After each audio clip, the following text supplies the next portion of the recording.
दोस्तों आपको बता दें कि खेसारी लाल यादव जी का एक और मूवी आने वाला है, जिस मूवी का नाम है वीर हनुमान। जी हाँ दोस्तों, आपको बता दें कि ये movie world wide Bhojpuri YouTube channel से आएगा। अभी तो इसका सिर्फ और सिर्फ पोस्टर रिलीज किया गया है कि मतलब ये फिल्म अब शूटिंग होने वाला है। अभी शूट हुआ नहीं है, लेकिन बहुत ही जल्द शूटिंग स्टार्ट होने वाला है इस मूवी का, जो कि बहुत ही धाकड़ मूवी होने वाला है।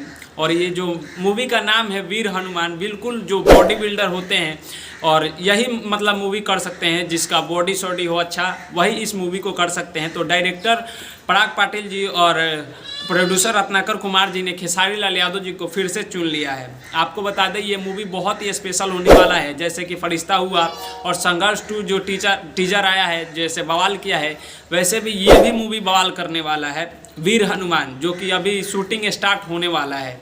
तो जल्द ही इस मूवी का शूटिंग स्टार्ट होगा, तो आप लोग तैयार रहिए। और आप लोग इस मूवी के लिए कितना एक्साइटेड है नीचे कमेंट बॉक्स में ज़रूर बताइएगा। बाकी मिलते हैं आप सभी से नेक्स्ट वीडियो में। मैं सूरज पासवान, आप देख रहे थे खेसारी फैन सपोर्ट। जय हिंद, जय भोजपुर।